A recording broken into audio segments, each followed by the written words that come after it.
Olha aí, estamos aqui. Você, meu aluno, minha aluna, que está se preparando aí para a banca FUNCERN.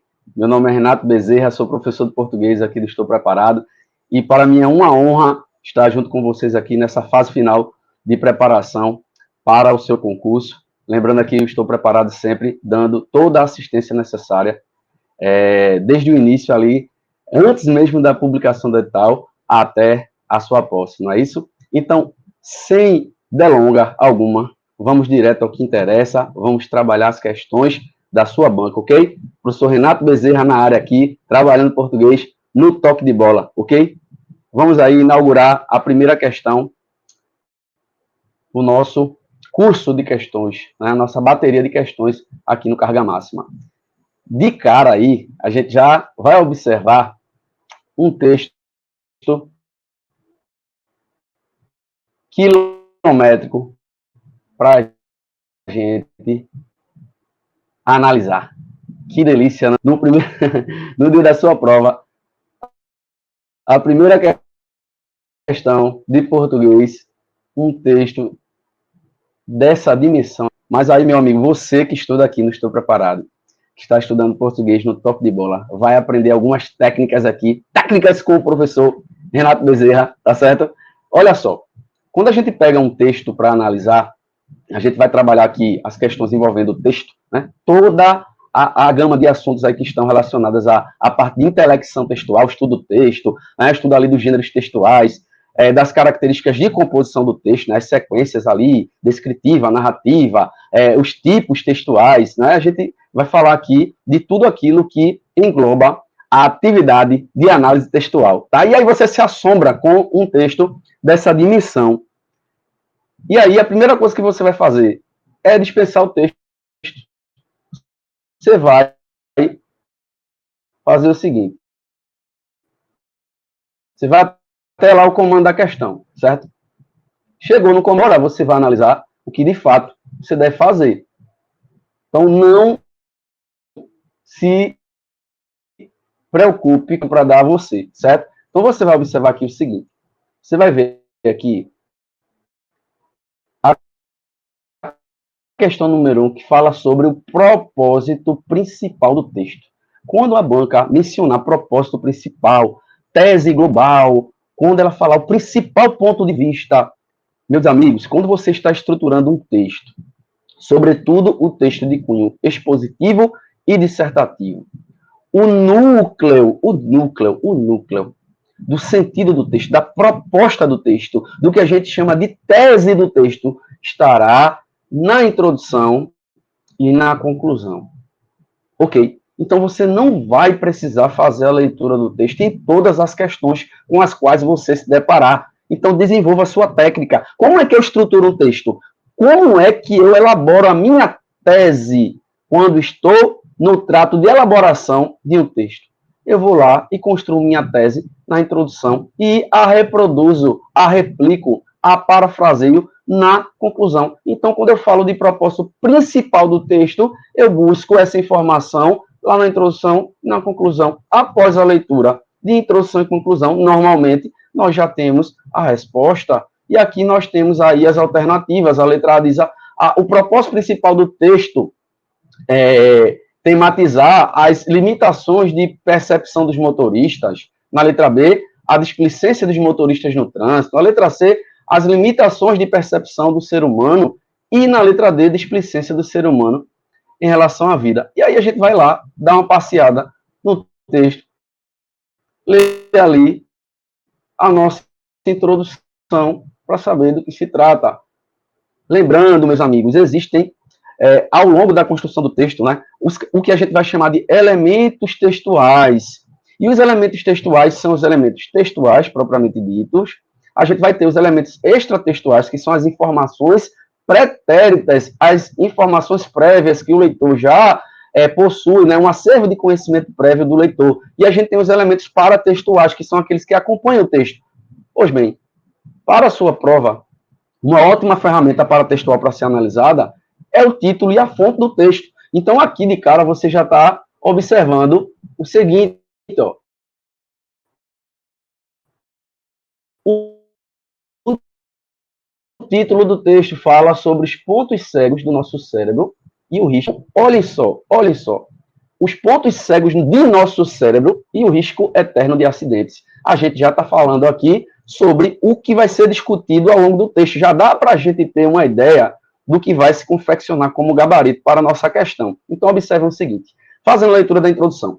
O motorista aguarda um momento seguro para conduzir seu carro e atravessar o cruzamento. Olha para os lados, que atravessará, e estático aguarda que outros veículos deixem livre o caminho pela via transversal à sua frente.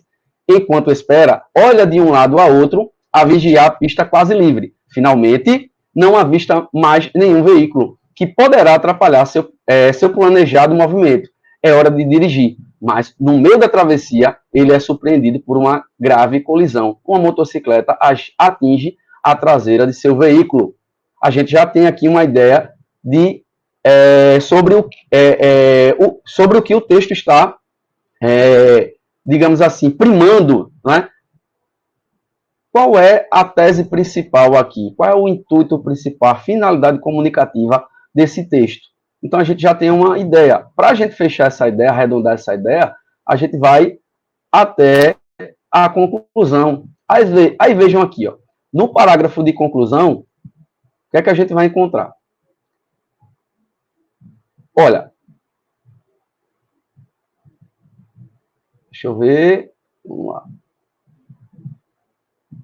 Olha, o mundo aqui fora é um caos repleto de acontecimentos. E nossos cérebros, então quer dizer que o texto, olha, os nossos cérebros têm que coletar e reter alguns deles para que possamos compreendê-lo e assim agirmos em busca da nossa sobrevivência. Então vejam que aqui o texto está falando ali de uma situação relacionada, lá na introdução, acerca dos motoristas e tal, que estão conduzindo, e aí por uma questão de segundos, né, por um momento de lapso ali, de desatenção, acontece um acidente. Mas vejam, a conclusão, ela é muito categórica no sentido de mostrar aqui a você o seguinte, que a banca não está falando aqui, ó, ou melhor, o texto não está falando apenas no viés focado nos condutores, mas no viés que vai focar digamos assim, a capacidade cerebral humana. Então, o texto aqui, ele não está focando o cérebro do motorista, ele está focando o cérebro do ser humano. Isso fica muito fácil de perceber aqui, ó, quando a gente tem aqui, ó, nossos cérebros. Então, o mundo aqui fora é um caos repleto de acontecimentos e nossos cérebros têm que coletar e reter alguns deles para que possamos compreendê-lo e assim agirmos em busca da nossa sobrevivência. Então, olha só, aqui a gente tem uma dicção acerca da capacidade cerebral do ser humano. Nossos cérebros, a gente percebe aqui. Então, a gente não está falando só do motorista, a gente está falando da capacidade cerebral em linhas gerais, né? A capacidade cerebral do ser humano. E aí, quando a gente vai lá, a questão número 1, olha só, mais uma vez, o que é que a gente vai ter? O propósito principal do texto. O propósito principal do texto é tematizar as limitações da percepção dos motoristas. O texto até fala sobre os motoristas, mas o foco está sobre o cérebro do ser humano. Tá? Então, a letra A não é... Isso aqui configura uma restrição, tá? Uma redução daquilo que o texto realmente promove. Aqui, o intuito do texto não é falar sobre displicência, uma vez que a gente está falando de capacidade cerebral. É uma questão do próprio funcionamento cerebral. Vejam, com algumas linhas a gente já consegue entender qual é a realidade da tese principal do texto. A gente está falando aqui de displicência? Não, a gente está falando de uma limitação. A gente só poderia considerar como respostas possíveis aqui a letra A e a letra C. Só que a gente viu, fazendo aí o contorno, né, da introdução, juntamente com a conclusão, a gente faz um encaixe de peças que forma um quebra-cabeça que nos dá a resposta. Então, olha só, a gente está falando aqui das limitações, tá? Das limitações da percepção do ser humano, porque o cérebro é o nosso cérebro, a conclusão fala sobre o nosso cérebro. e não do cérebro apenas e exclusivamente dos motoristas, ok? Então, gabarito, indubitavelmente, letra C, e você não precisou morrer com aquele texto, tá certo? Então, boa parte, grande parte das questões você vai realizar dessa forma, tá bom? Vamos lá. Aí a gente tem a próxima questão, questão número 2. Olha só, é sobre o mesmo texto. Há elemento coesivo que pode ser substituído sem prejuízo ao sentido da informação veiculada no texto por mais em. Poxa, a gente está vendo aqui, ó, a presença da conjunção mais. A gente está vendo aqui a presença dessa conjunção. Você deve lembrar nos seus estudos que a conjunção mais, ela é, digamos assim, prioritariamente adversativa, ou seja, ela tem um sentido de contraste, de oposição de ideias, quando ela faz a ligação entre os termos, entre as orações, entre os períodos, entre os próprios parágrafos, né? Então, o sentido ali vai ser um sentido de contraposição de ideias. Porém, a preposição mais, ela pode operar, a depender do contexto, como aditiva. Você provavelmente deve lembrar disso, tá? Então, de cara, o que é que a gente vai fazer aqui? A gente vai procurar conjunções adversativas, porque o engajamento, digamos assim, primário de uma conjunção como mais é adversativo. Mas aí, o que é que a gente faz? A gente pensa na possibilidade de essa conjunção também operar como aditiva. Então, a gente não vai marcar essa alternativa de uma forma muito rápida, tá? Muito abrupta. Então, a gente vai procurar aqui, ó. Na letra A, a gente tem uma conjunção aqui que é o pois. O pois, você vai perceber que ele está anterior a um verbo, tá? Então, a gente já sabe que esse pois aqui ele vai ser explicativo ou causal. O pois, quando ele está anteposto a um verbo, dentro da oração que ela está encabeçando, introduzindo, ela pode ter valor explicativo ou causal, isso vai depender do contexto, tá? Não é só explicativo, é causal também. Isso vai depender do contexto, ok? Porque conjunções explicativas também têm natureza causal. Então, olha só, o pois aqui, naturalmente, é uma conjunção explicativa ou causal. Então, a gente não vai considerar isso aqui como uma alternativa correta, porque a gente quer o quê? O encaixe da conjunção mais. A gente só tem isso aqui a possibilidade que a gente tem de fazer esse encaixe aqui é em uma conjunção adversativa ou aditiva. Na letra B, a gente vai procurar aqui, olha, o porém, que é uma conjunção eminentemente adversativa. Então, a gente não vai perder tempo, porque aqui, ó, o encaixe perfeito da conjunção mais, né, pensando numa situação de adversidade, seria perfeito esse encaixe aqui na troca do porém. Uma vez que o porém está na ordem direta, não houve deslocamento da conjunção porém. Se o porém for deslocado, como qualquer outra conjunção adversativa for deslocada, a gente não vai mais poder substituir pela conjunção mais adversativa. Por quê? Porque essa conjunção mais não pode ser deslocada. Você com certeza deve lembrar isso, tá certo? Você deve lembrar essa situação. Então, nesse caso aqui, não há dúvida que a conjunção que pode ser, nesse caso aqui, ser substituída pelo mais é a letra B. Na letra C, você vai observar aqui, ó, o assim, que vai ser uma conjunção conclusiva, e a gente não vai fazer a troca por uma adversativa ou aditiva. E aqui, ó, a gente tem esse conector aqui, tá?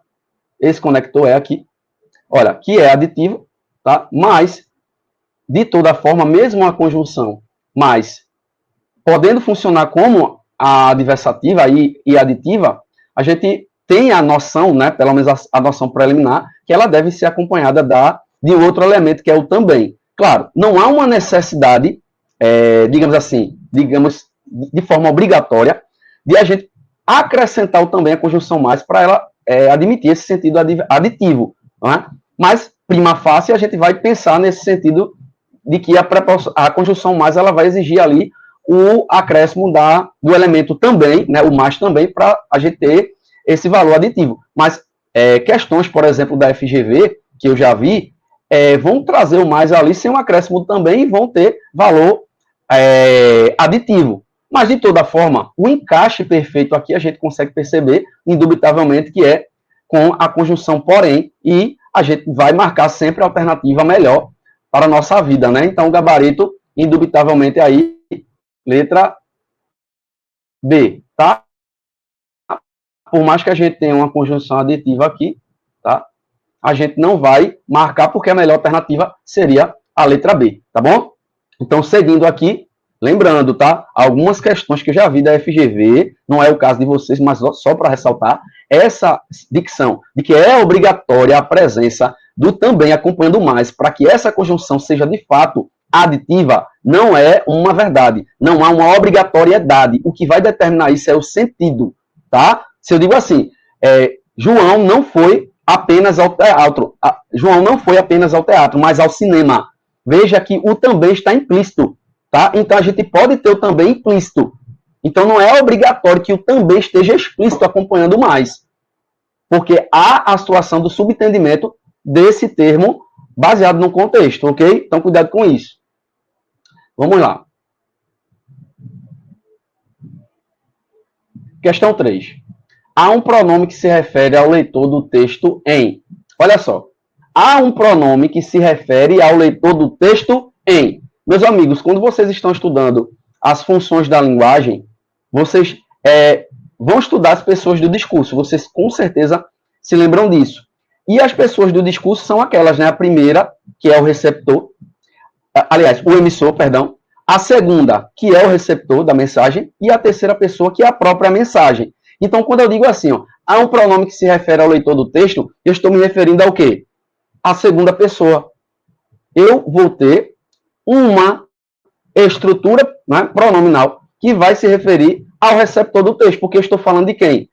Estou falando do leitor, tá? Então eu volto lá no texto e ali, ó, o que é que a gente vai perceber?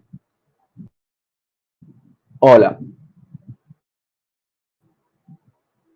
o texto é grande, né, rapaz? Mas não se assombre. Ó, você vai perceber nesse segundo parágrafo aqui, ó, para a gente não perder tempo.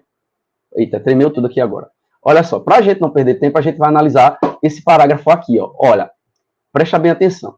Fazendo a leitura desde o início, você vai ter aqui, ó. Eu tomo a defesa do motorista. Ele não viu a moto se aproximar. Presumo que vários dos leitores já passaram por situação semelhante. Mas, olha só.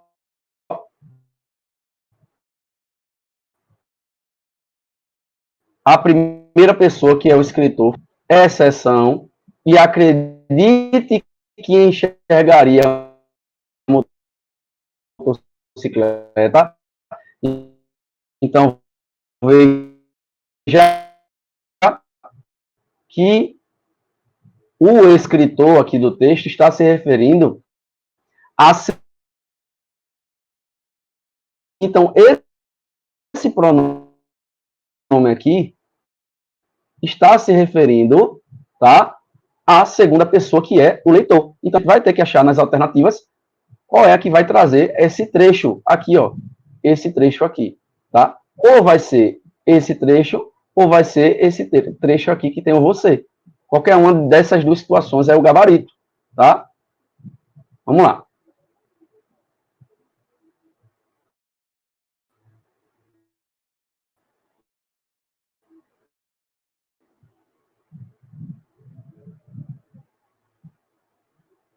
Olha, essa análise. Então, esse O aqui, pessoal do caso oblíquo, na forma átona, que vai fazer referência ao pronome informal você na oração anterior, que se refere ao receptor da mensagem, tá? Que é o leitor. 4. Em relação ao primeiro parágrafo, é correto afirmar. Aí a gente está falando aqui sobre tipos textuais, não é isso? Então vamos lá. Em relação ao primeiro parágrafo, é correto afirmar o quê? Letra A, é predominantemente narrativo e essa característica, enfim, a gente está falando aqui sobre tipos textuais. Você vai notar aqui, né? Olha, na letra A, falando sobre os tipos textuais. Olha, a letra B, a mesma coisa, C, a mesma coisa, né? Falando sobre tipos textuais. E aqui, o que é que vai matar a questão de forma bastante ágil? É isso aqui, ó. É o primeiro parágrafo, vamos lá. Você vai lembrar que a narração, ela é caracterizada pela demonstração das ações. Então, a gente vai ter uma demasia aí de verbos de ação. Enquanto que o texto descritivo, né, a sequência descritiva, ela vai primar ali pelas caracterizações. ok? Lembrar também o quê? Que a presença do pretérito perfeito é característica de composição do texto narrativo. E o pretérito imperfeito, característica de composição do texto descritivo. Você já estudou isso, não é verdade? Então, a gente vai fazer o que aqui? A gente vai analisar para ver qual é a predominância. Olha aqui, o motorista aguarda o momento seguro presente, tá certo? Na narrativa ou na descrição, na sequência narrativa ou na sequência descritiva. É possível também utilizar o presente em ambos os casos, tá? Então, olha só. O motorista aguarda um momento seguro para conduzir seu carro e atravessar o cruzamento. Olha, é uma ação. Está no presente, mas isso aí é indiferente. Tanto na narração quanto na descrição a gente pode encontrar. Aí, ó, o futuro também é comum, tá? Porque às vezes a gente narra um texto com uma prospecção para o futuro, algo que ainda vai acontecer, tá? Aí, ó, aguarda que outros veículos deixem livre o caminho pela via transversal à sua frente, enquanto espera, olha aí, presente de novo, e aí você está vendo aqui que os verbos, eles se apresentam numa sucessão de ações. Olha de um lado ao outro, olha, quase ali, finalmente não há vista nenhum veículo que poderá atrapalhar seu planejamento. É hora de dirigir, mas no meio da travessia, que é no meio, tá? Separado no meio da travessia, ele é surpreendido por uma grave colisão. Então a gente percebe a predominância aqui de verbos no presente, do indicativo, e a predominância aqui da demonstração de ações. Então a gente pode dizer que há uma presença de verbos no presente do indicativo, indicando uma sequência narrativa. Essa é a resposta. Bem tranquilo. Olha, então a gente já elimina aqui letra C, que diz que é descritivo, letra D, que diz que é descritivo, a gente tem só letra A e B. Agora a questão é a seguinte, o modo e o tempo verbal. Letra A diz que é predominantemente narrativo, e essa característica é evidenciada por uma sequência de ações estabelecida por verbos no presente do indicativo. Pronto, acabou a questão, gabarito letra A. Ok? Simbora, próxima questão.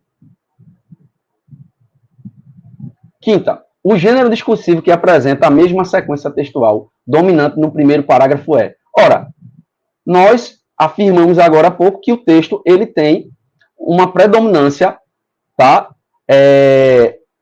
Uma predominância narrativa. Não é isso? Poxa, mas preste atenção.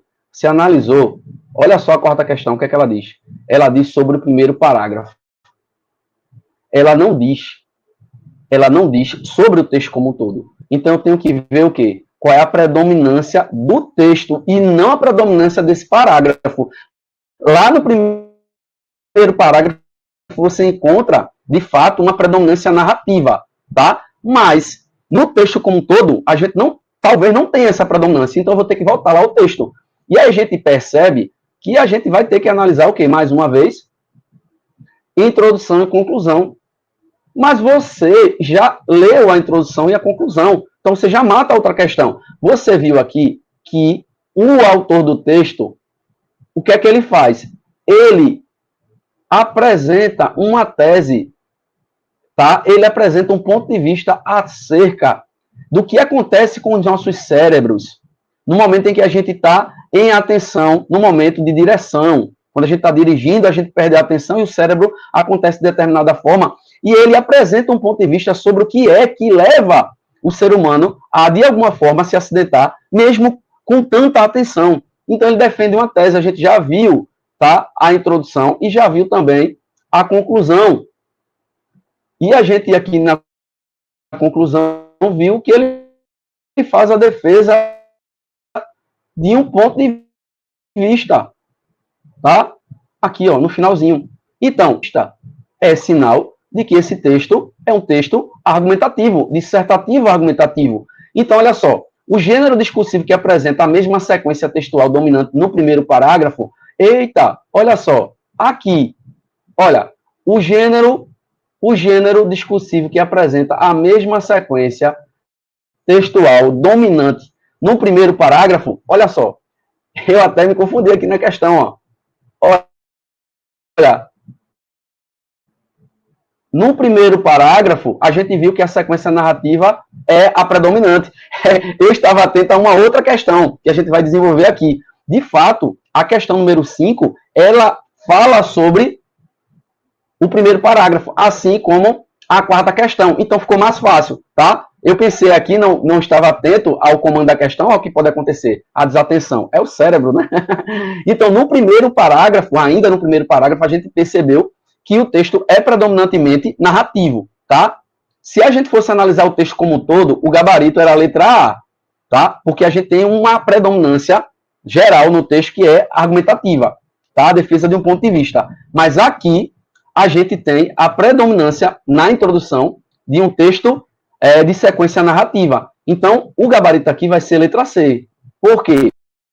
Porque a notícia é um texto, tá? É um gênero textual ali dentro do universo jornalístico que é expositivo, mas também é narrativo, porque você vai perceber que a notícia ela vai trazer dentro das suas características de composição a presença ali da sequência narrativa, porque eu só consigo expor, só consigo informar se eu me utilizar das características da narração. Então, em parte do texto do gênero notícia, você vai encontrar a exposição e vai encontrar também a narração, ok? Então, o gabarito aqui. Qual é o gênero textual que pode se alinhar com o gabarito letra C? Eu tinha pensado que a questão estava perguntando sobre o tipo textual predominante no texto como um todo, tá certo? Então, me desculpem aí. A gente está falando apenas do primeiro parágrafo, tá certo? Já analisado. Se a pergunta fosse sobre todo o texto, predominaria o tipo dissertativo e seria a letra A, ok? Mas a gente está falando só do primeiro parágrafo, então, gabarito letra C, tá bom? Seguindo, questão 6. Olha, vá direto ao comando da questão. Direto. O discurso humorístico do texto é construído por meio. Olha só, aqui a gente tem um gênero textual. Eu não vou dizer qual é, porque você vai responder uma questão depois. Então a gente tem aqui, ó. O gênero textual. O discurso humorístico do texto é construído por meio. Aí você está lendo aqui o texto, ó. Mamãe, você conhece a história do sapo que vira príncipe? Aí ela disse, não, amor. A mamãe conhece a história do príncipe que vira sapo. E aqui você tem o quê? Os elementos de linguagem verbal, ou seja, o texto escrito, nesse caso. A gente tem o texto verbal. Verbal vem de verbos, no latim quer dizer palavra. Então, o texto aqui, que se utiliza das palavras, a gente tem aqui, ó, também um texto de linguagem não verbal, tá? Que seriam as imagens, você já sabe disso. Então, a situação levantada aqui, né, no viés do humor, está relacionada aqui. A variante linguística dos personagens? Não, porque não há nada de extraordinário e cômico na forma como eles utilizam a língua, tá? Do trocadilho linguístico realizado pela mãe? Não, porque você vai pensar no seguinte, se eu tenho um texto de linguagem verbal e não verbal, então o fator principal do texto, que nesse caso é desenvolver o humor, ele vai perpassar pelos elementos verbais e não verbais. Então não posso dizer que é só por causa do trocadilho linguístico utilizado pela mãe, porque aí eu vou limitar a ideia do texto, dizendo que o texto ele se limita ao texto de linguagem verbal, e não. Então a gente tem que procurar uma resposta que traga as duas lógicas, ok? Tanto o humor desenvolvido pelo texto escrito, casado com os aspectos aí da linguagem não verbal, tá certo? Então não pode ser só a linguagem verbal ou não verbal, porque o texto traz uma linguagem mista, né? Então olha só, da fala da mãe e da utilização da onomatopeia é o gabarito. Veja que aqui vai ser justamente o que a gente vai conseguir perceber de analogia, né, em relação à associação que a mãe faz do marido ao sapo, por conta justamente dessa onomatopeia aqui, que seria a representação do som que o sapo produz, certo? Que nesse caso o ronco do marido. Muito comum, não é não? Então o gabarito é letra C. O duplo sentido do verbo virar e da representação do pai, não, o verbo virar não tem duplo sentido, né? Isso seria um equívoco. Da representação do pai até seria correto, porque a gente tem justamente a presença desse indivíduo aqui, dentro desse contexto de linguagem não verbal, tá certo? Então, gabarito letra C. Sétima questão. No texto, há a presença de uma informação. Olha, quando você entende que o humor está justamente nessa associação que se faz do texto de linguagem verbal com o texto de linguagem não verbal, então não existe nada implícito. Está tudo explícito aqui. Tanto é que você marcou a letra C como gabarito. Por quê? Porque o fator humorístico está justamente, reside justamente na ação da onomatopeia, que é justamente o que faz com que o pai se equipare metaforicamente ao sapo. E aí, ó, quando você vem aqui, a informação ela não está subentendida, tá? Ela é explícita, tá? Então, a gente já pode eliminar a letra A e a letra D. A resposta é pressuposta. Por quê? Existe uma informação explícita. Então, a gente pressupôs algo baseado na informação que está lançada no texto. E a gente já viu que a informação necessita de quê? Necessita da linguagem verbal e da linguagem não verbal. Então, olha só. Mas o que é pressuposto lá? Né? A presença de uma informação, né, a gente recupera uma informação que é pressuposta, tá? Pela recuperação do uso da palavra virá. Você vai perceber que a menina fala, mãe, você... vamos voltar lá para a gente ler. Mamãe, você conhece a história do sapo que vira príncipe? Não. Sapo. Então, a analogia que a mãe faz, ela é recuperada justamente a partir da utilização do verbo virar naquele texto. Muito simples, né? Tranquilamente. Então, passando aí até a gente chegar até a 10ª para finalizar esse bloco. Vamos aí à 8ª, a gente já está quase concluindo. 8ª questão. Então, olha só. Considerando o seu modo de organização, o texto apresenta características composicionais do gênero. Olha só. Característica da tirinha. Sucessão de quadros. O cartoon, assim como a charge, a gente vai encontrar num quadro só.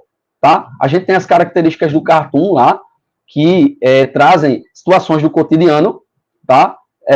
Digamos assim, a gente tem lá um conteúdo atemporal no cartoon, que são questões do nosso dia a dia, enquanto que a charge a gente vai trazer também, igualmente, aí, num único quadro, a gente vai trazer uma espécie de crítica, principalmente a pessoas relacionadas ao poder público, e aí a gente tem um fator de temporalidade ali, tá? A gente tem uma atualidade do tema tratado. Mas aqui, as duas únicas respostas que satisfazem, como gênero textual, aquilo que a gente acabou de ver, o texto que a gente acabou de ver é tirinha, tá? É a tirinha, porque é uma sucessão de quadros, né? Então, a tirinha se caracteriza dessa forma, vocês já estudaram isso. Agora, vamos ver o que é que se fala no decorrer da informação. Cuja intenção comunicativa prioritária é criticar com humor o distanciamento entre os contos de fadas e o mundo real, negativo, né? Isso aqui é uma extrapolação textual. O texto não traz essa ideia. Uma vez que a gente está falando de comicidade e de humor, então a gente poderia dizer o seguinte, cuja intenção comunicativa prioritária é provocar o riso. A comparação com o pai lá, né, é bem interessante. De maneira ingênua, né, sem malícia, a partir da análise das relações amorosas do cotidiano. Então, esse aqui é o gabarito, tá? 9ª questão. A gente tem mais um texto, Virgem Maria, o texto. Então, olha só. Em relação ao 7º parágrafo, afirma-se que, tá? Olha, presta bem atenção aqui.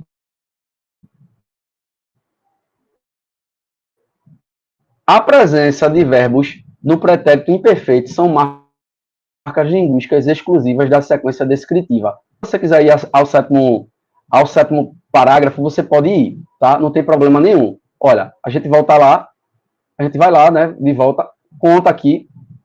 Ó, já deixei marcado. Aqui, ó. Michele passou a frequentar as salas de aula de cada escola ao longo de 4 meses, 3 vezes por semana. A pesquisadora assistiu, ó, vocês vão ver aqui, ó, ser feito, Tratado de Marília, ajuda aí no estado. Durante as sessões, anotava, olha, aqui a gente já pegou uma sequência aqui, ó, descritiva, porque o pretérito é o quê? Imperfeito. Os comentários feitos espontaneamente pelos alunos após o filme, aí pedia, ó, pretérito imperfeito, que é uma marca da sequência descritiva, tá? Então, olha só, a gente também tem o pretérito perfeito, ó, ficou, tá? A gente vai encontrar aqui pretérito perfeito, aí, ó, imperfeito aqui, imperfeito perfeito aqui. Então, a gente tem sequências narrativas e descritivas nesse parágrafo. Só que aí a questão está perguntando o quê? No item 1, ela diz que a presença de verbos no pretérito imperfeito lá, ó, são marcas linguísticas exclusivas da sequência descritiva, certo? Então, o item 1 está incorreto, ou melhor, está correto. Então, a gente já pode eliminar a letra C e letra D, tá? Aí, vamos lá. Os verbos encadeados numa relação de anterioridade e posterioridade indicam a presença da sequência narrativa. Foi o que você viu lá com o presente do o pretérito perfeito. Então, o item 2 também está correto. Se o item 2 está correto, assim como o item 1, o gabarito é letra A.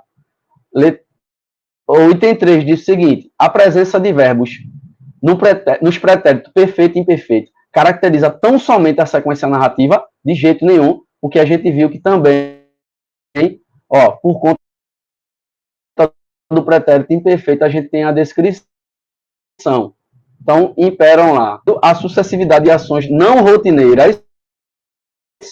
Não rotineiras. O que é não rotineiro é pretérito perfeito.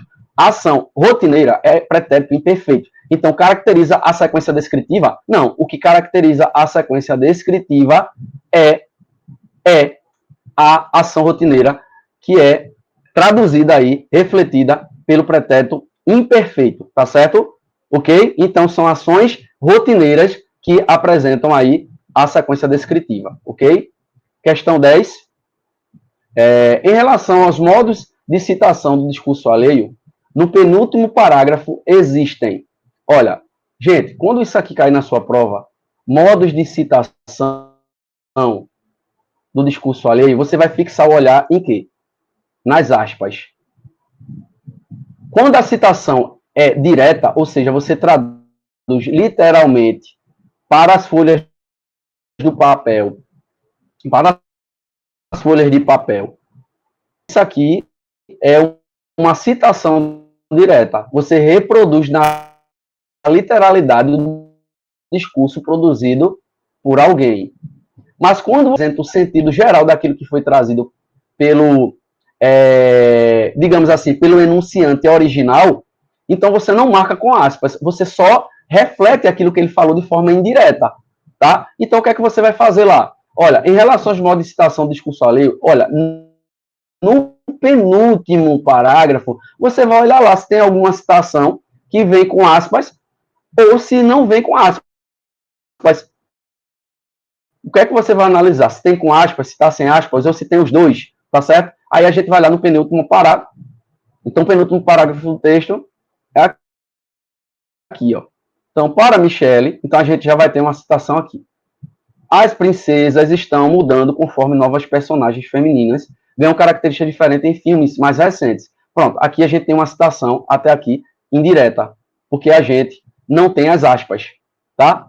Aqui, ó, a gente já tem as aspas, tá? Então, a gente já tem uma citação direta, aqui indireta, até lá no início, e aqui já tem uma citação direta. A Disney acompanha essa transformação social que amplia o papel da mulher. Olha, analisa. Então, já tem uma citação indireta e uma citação direta. Aí, agora eu continuo. A antropóloga acredita. Aqui eu já vou, olha, começar uma outra citação, só que está sem aspas. Ó. Acredita, porém, que há espaço para mudanças ainda maiores. Aí, ó, na sequência, a gente tem mais uma citação indireta. Então, a gente já tem duas citações indiretas e uma direta. E aqui, ó, por fim, o que é que a gente vai encontrar? Ali, ó, Mulan. Olha, aqui, ó, presença de aspas. É uma heroína corajosa, mas que ainda mantém traços, abertura e fechamento de aspas. Mais uma citação direta. Então, a gente tem duas indiretas e duas diretas. Esse é o gabarito. Então, na questão 10, olha, letra A, os dois discursos, o direto e o indireto. Olha, dois discursos diretos e dois discursos indiretos.